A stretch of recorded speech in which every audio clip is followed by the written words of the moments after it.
Welcome to the Resilient Life Hacks podcast, where we talk about how to win at life, overcome adversity, and do what you were meant to do by building a stronger spirit, soul, and body. I'm your host, Elizabeth Myers, and I am so happy today to welcome Dr. Nancy Miggins.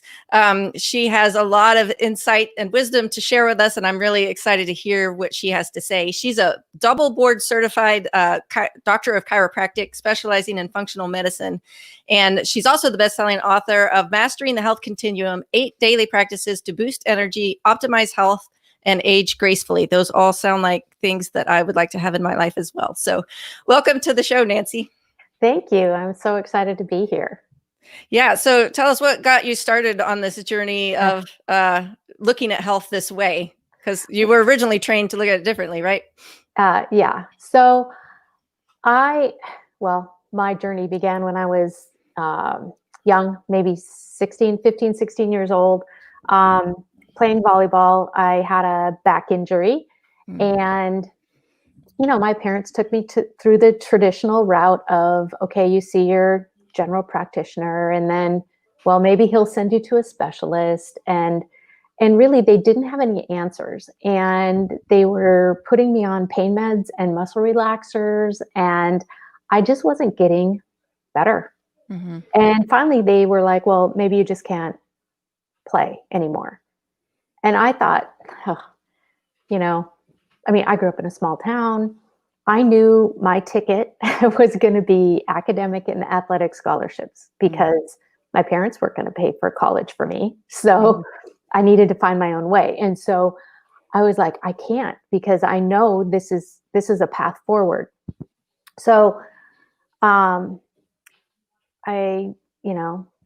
convinced my parents, we've got to find another way. Like, what else? And so they took me to a chiropractor. And, the chiropractor wasn't overly confident. He was like, wow, okay, they've tried this, they've tried that. I don't know if I'm going to be able to help you. Yeah. But ultimately he did. And I thought, you know what? I want to be the kind of doctor that is finding solutions, really. Yeah. So, and not being like, well, you can't do this or you have to limit yourself here, but how can you, thrive? Mm-hmm. And so I decided I was going to be a chiropractor. And throughout my years in practice, I kept feeling like, okay, chiropractic is just like one slice of the pie when it comes to health. And, it's a powerful slice. However, most of the people coming in to see me had diabetes or prediabetes or, autoimmune conditions or gut issues or, these other factors going on. And I just felt like, okay, I want to be able to help them on a more holistic level. And so that's what really sparked me down the functional medicine pathway. Mm-hmm. And then I wrote a book and life has changed. Yeah. Well, I know back pain is the worst because it's like, no matter what you move, it hurts because your back is connected to everything. Just for our listeners who maybe aren't familiar with it, can you explain what is functional medicine? What do you mean by using that phrase? So, functional medicine, it's like, if you're familiar with like naturopathy, it's like, it's this holistic view. It does not consider a pill for an ill. It really looks to the root cause of what's causing your health challenges to arise in the first place. Mm-hmm. So it's like honing in on what is that foundational imbalance that your body, because your body has this innate inborn capacity to heal itself. Mm-hmm. We're just built that way. And when we interfere with that, then, all of a sudden, we're not healing or we're not self-adjusting. Right. So And when you learned all that and you began to incorporate that with the chiropractic care that you were giving, did you see like a major improvement in a lot of your patients that hadn't before, or how did that yeah, help them? yes, because, pain, pain was the main reason that people were coming in to see me, Right. whether that was headaches or back pain or shoulder pain or knee pain or whatever.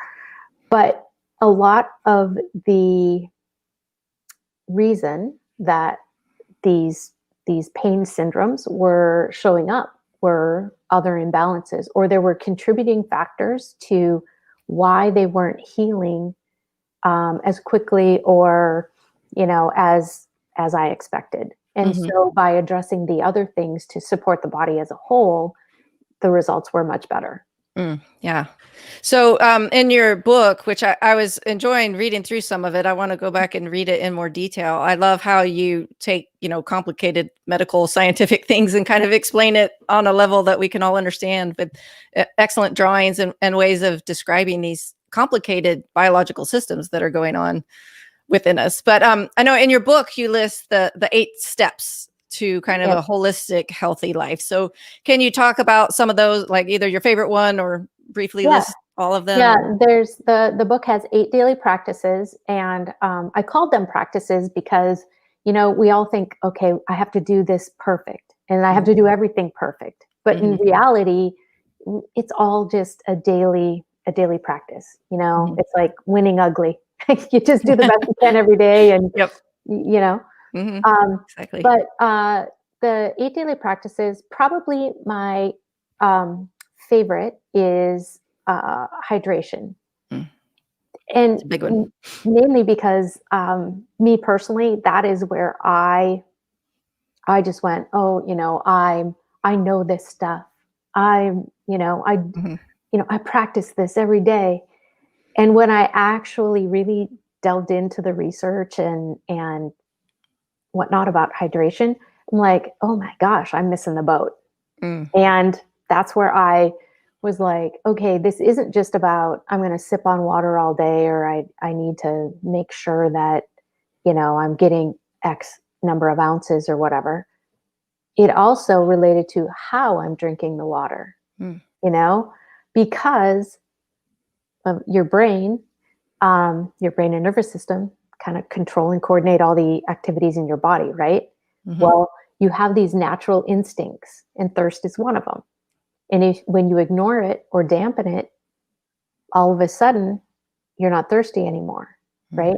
mhm. Well, then that's where this chronic dehydration comes in.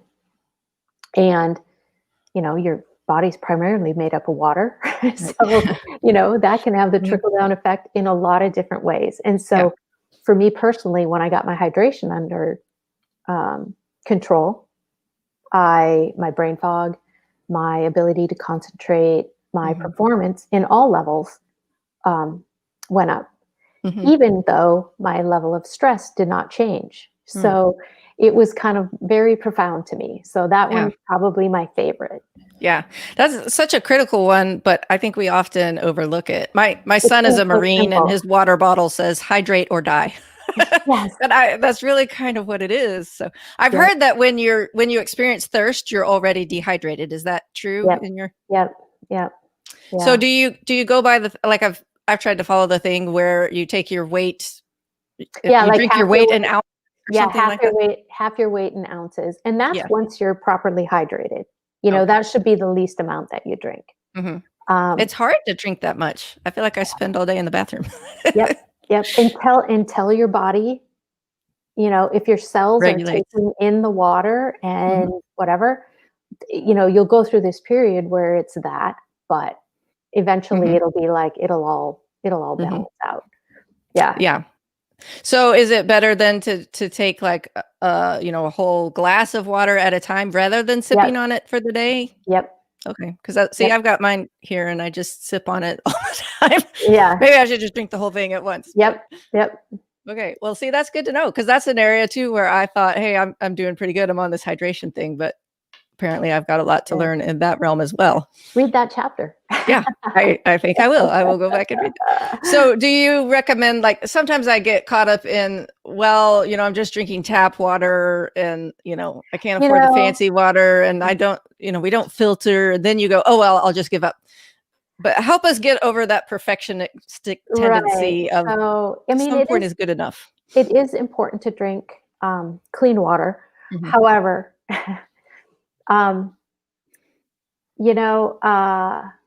drinking water is, getting the volume is probably as important as the quality. Mhm.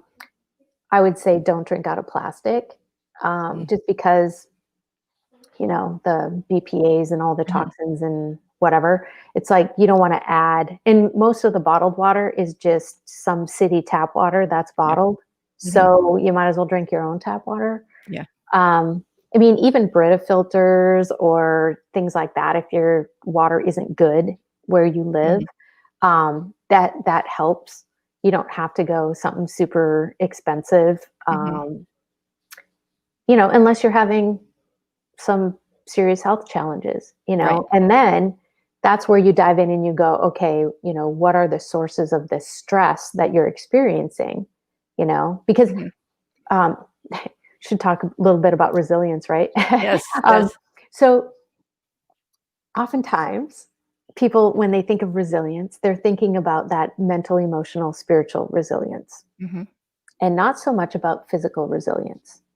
And when you tie resilience to like stress, a lot of people go, well, stress, that feeling of overwhelm, like I can't meet the expectations of my day.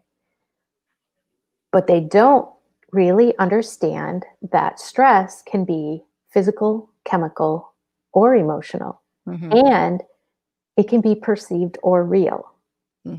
Your brain and nervous system respond the same way regardless of the source of stress.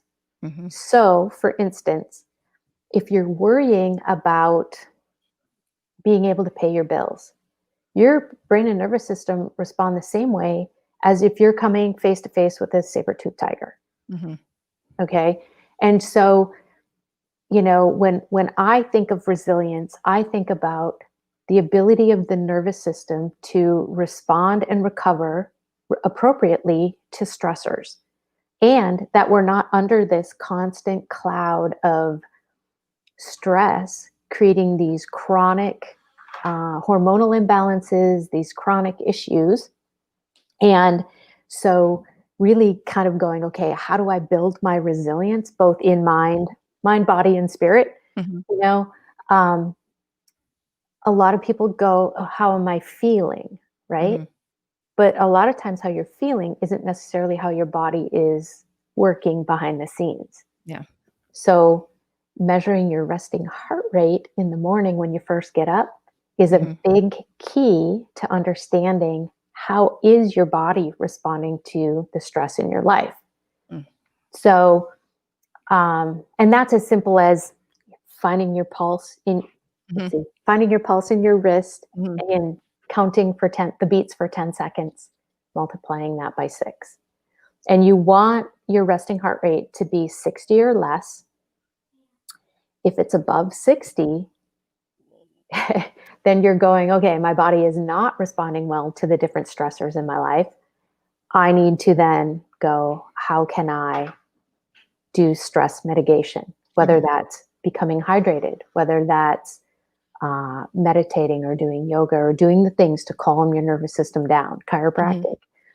And then, a lot of times people go, well, if I'm stressed out, I should exercise, right? I need to exercise more because that's gonna do it.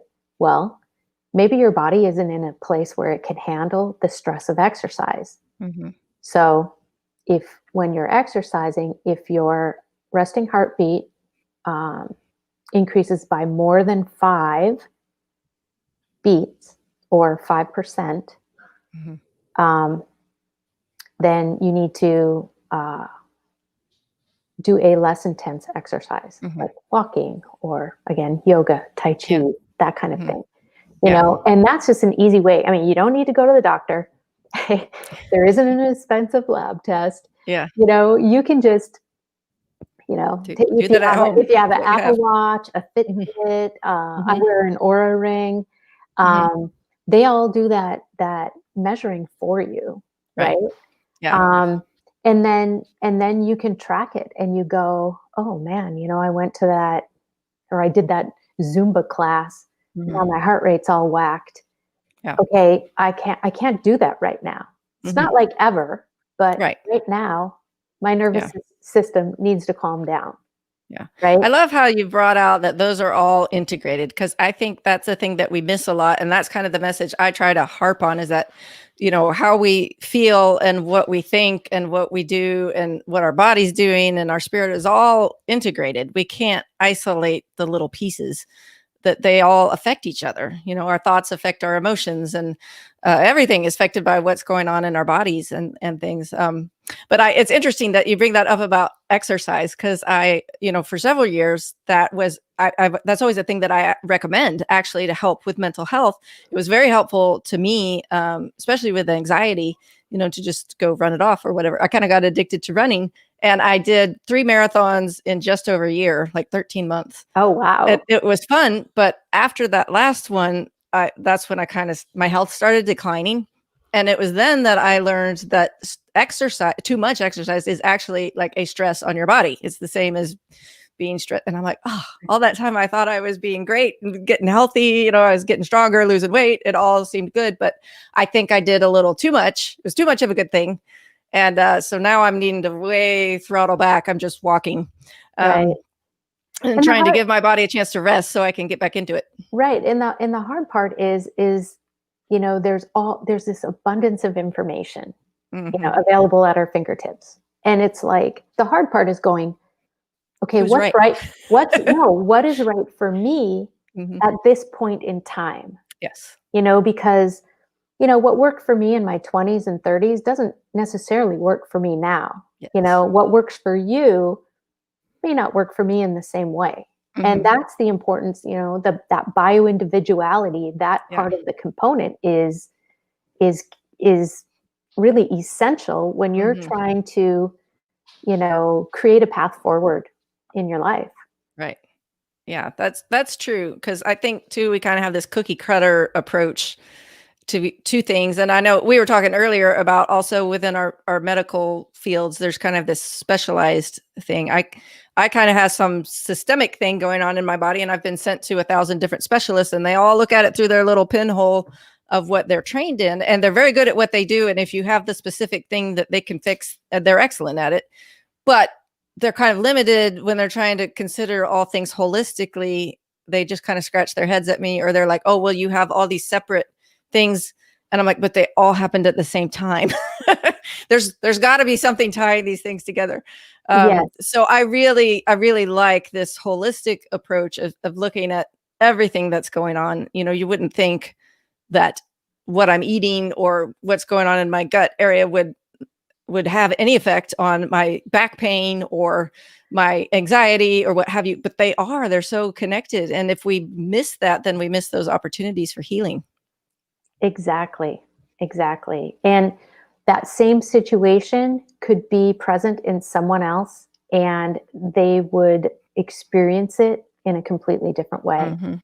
Yeah. And that's really the beauty of, if you take the time Hmm. to really kind of go, okay, where am I starting from? Like, what Hmm. is my starting point here? Like, what is unique to me? What traumas have I had? What chemical exposures? What's my environment? What's my exercise history? What's my diet history? Do I Hmm. have, any family predisposition? A lot of Hmm. people put this weight on genetics, but your genes are being turned on and turned off every single day. Hmm. You know, it's like genes maybe only contribute 10 to 20% to a disease Hmm. It's predisposition, it's what we whereas do with those genes. it's the lifestyle Hmm. choices are the things that really make the biggest difference when it comes Hmm. to your health. Yeah. And two, I think you brought up emotional trauma.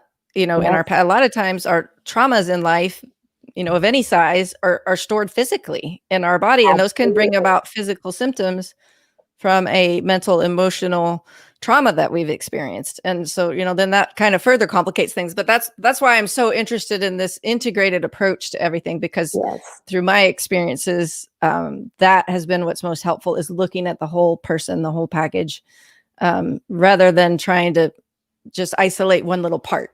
That my pain in my back or my knee is really not just because of that, and when they do an MRI and they're like, well, there's nothing wrong with you. Well, it's really because they're looking at the wrong part. Right. Or that the physical functioning, physical components are not yet being affected. You feel the pain, but the physical joint or whatever is not showing signs of that imbalance yet, right? Yes. And, pain is very interesting. I have an advanced certification in chronic pain management. Oh, and I need to hire you for my life.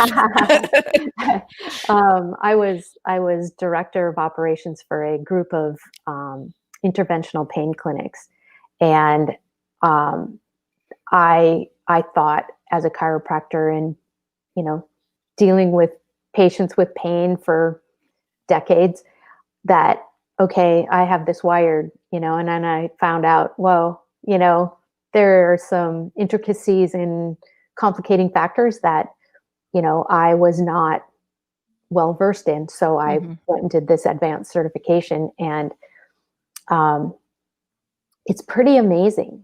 And again, they talked about, diet and food sensitivities and other factors that contribute to those pain syndromes, that it's not just a structural thing, it's not just a physical thing. It may be a physical manifestation, but that may not be the root of why that pain is there in the first place. Yeah, there's a lot more going on Yes. than meets the eye. Yes. I for the last couple of years, I've had like some sort of weird autoimmune type symptoms that we can't quite tie together into a neat label. But I recently just had some more blood work done, and my inflammation markers were higher than they were, a couple of years ago. And I told the doctor just yesterday, I said, my blood work is finally catching up to the way I actually feel. But it takes a while for these scientifically minded people to get the data that they need to see in order to believe what I'm telling them I'm experiencing, Exactly. And how frustrating is that? Right? Because you start to go, God, am I crazy? Like, oh yeah. Like, is this not road. really like what's going on? But what you have to know is that, lab work is based on averages. And that has nothing to do with optimal. Right. And they're looking for you to hit a point where then they can step in and manage something, usually with meds, But if you don't qualify for that, right. That's right. What can we do? No, you're normal. You're still within normal. And it's like, exactly. Again, that has nothing to do with being optimal. Right. Yeah. The rheumatologist told me that she's like, you're diabetic. Yeah. You Yeah. The rheumatologist told me we have great medicines to help you, but we have to know which disease you have first. Right. And we can't tell. And she's like, I think that blood work is a false positive. I'm like, well, okay. Yeah. And it takes 10 to 20 years, really, to build a disease. It doesn't happen overnight. Yeah. It's 10 to 20 years. And I think too often we go, well, yesterday I didn't have X, but today I do. And the reality is you've been building yourself sick for a long time. And unknowingly, it's like, it's not like, okay, I'm intentionally doing this. Right. It's and because the body has the ability to compensate and adapt and whatever, it does that for as long as it can. And finally, your symptoms are screaming loud enough that you're like, okay, now I gotta take action. Yeah. Yeah, the body is amazingly smart how it tries to compensate for things. Or, you can have a pain in one leg because actually the other leg is injured, but now you're limping weird. And so you mess up the other leg. Right. Or how low back actually can be a neck problem, or your neck problem can be a low back problem. I mean, it's never, I shouldn't say never. Rarely is it straightforward, black and white. Yeah, the whole idea of like referred pain, where one thing is messed up, but it hurts somewhere else is crazy. I tend to overthink everything, but I go to different doctors and they're like, on a scale of 1 to 10, and I'm like, but pain is so much more complicated than that. It's like, it's low. I mean, it's only 1 or 2, but it's all the time. I never get a break. I'm like, well, this one is a stabbing pain, but that one is there's just all these different qualities. I'm like, I can't narrow it down to a number. My life is more complicated than that. Right. And nerves have more than pain function, right? So unless whatever is going on is affecting the pain fiber, you may not feel pain, but there can be a lot of other things that are going wrong at that time. Yeah. So I want to go back and touch on something you talked about earlier, because I think that's another thing where we can tend to overlook things, is toxins that are in our environment. I know that's been getting more attention lately, but it can sneak in so many ways that we don't even think of. What are some things that you help your clients with to reduce the amount of toxins they're exposed to? So without living in a bubble. I know. One, organic food. Glyphosate, Roundup, is a big problem. It's in Cheerios, it's in oatmeal, it's in granola bars, and it destroys your gut. I mean, it's bad. So choosing organic, and I get that seems like a luxury. And I would say it is until it's not. Because at some point it becomes mandatory, right? Because your health declines. And that's not the only reason, but the Environmental Working Group, so it's ewg.org, has a clean 15 and a dirty dozen. The dirty dozen, that's food that you should always buy organic, because that's typically heavily laden with pesticides. The clean 15 are things that, well, if you didn't buy it organic, well, your risk is minimal. So that's a good resource if in fact you're on a budget and you want to do better, but you can't really go all in. Don't drink water out of plastic bottles. What about plastic bottles that are like BPA free, or like the harder plastic? Are those still bad? I wouldn't do it. I'd do stainless steel or glass. And the BPA stuff, I mean, that's a hormone disruptor. I mean, it is, and there's a lot of infertility issues these days. And there's a lot of estrogen dominance issues these days. And, there's many people in the functional medicine realm that feel like, plastic has a big role to play in that. Looking at your personal care products, this is something that we really don't necessarily consider, because you think, well, the FDA would never put that on the shelf if it wasn't safe. Right. Well, they don't regulate the chemicals and all of that. And a lot of them haven't been tested. Most of them haven't been tested in conjunction with other chemicals. I think there's like 80, maybe 85,000 chemicals in commerce in the US alone. I think it's 150 something worldwide, globally. But like personal care products, looking at your shampoo, your soap, your deodorant, your makeup, all of that, water. And the Environmental Working Group actually has a tap water database where you can type in your zip code, and it'll tell you if there's water issues in your area. So that's a good resource as well. Heavy metals, they're showing up in fish, food, water, all kinds of, so that's a concern.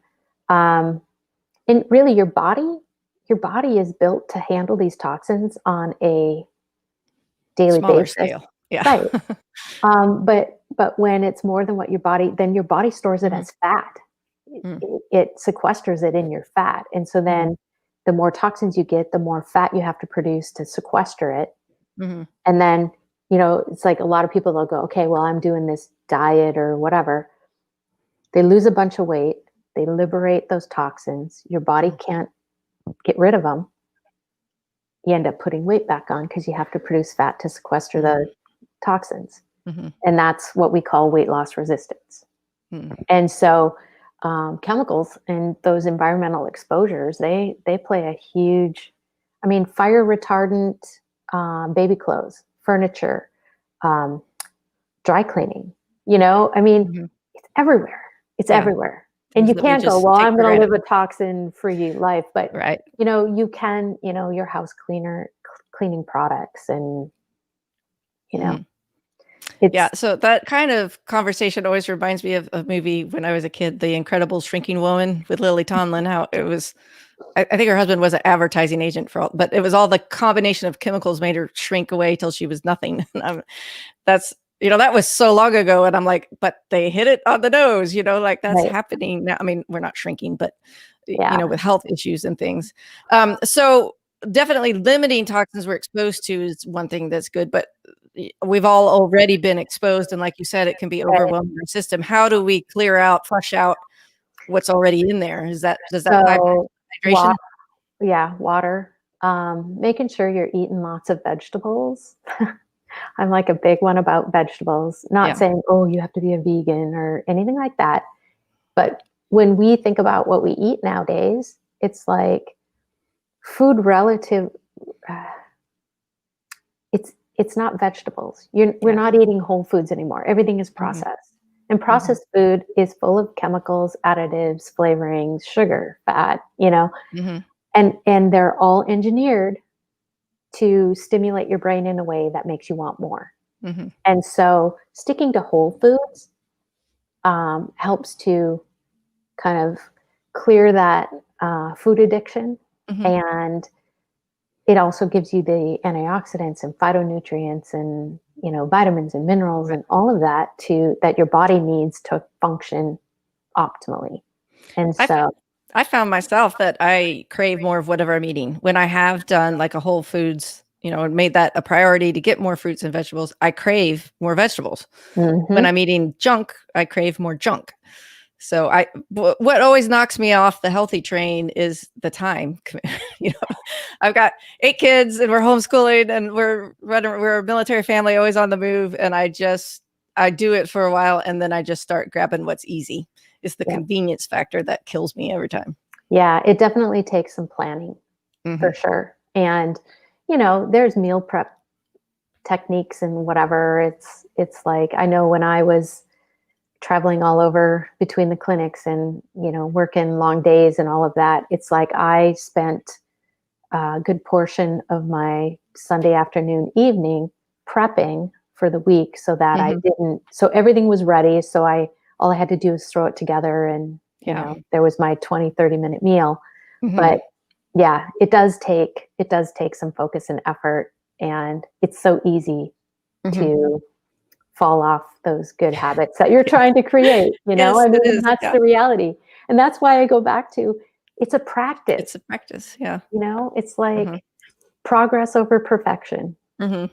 Yes, definitely. I've heard kind of the goal of, try to hit it 80% of the time, try to Yep. eat clean 80% or, Yep. and sometimes, I try to just, rather than focusing on what I want to cut out, I just say, I want to add another serving of vegetables.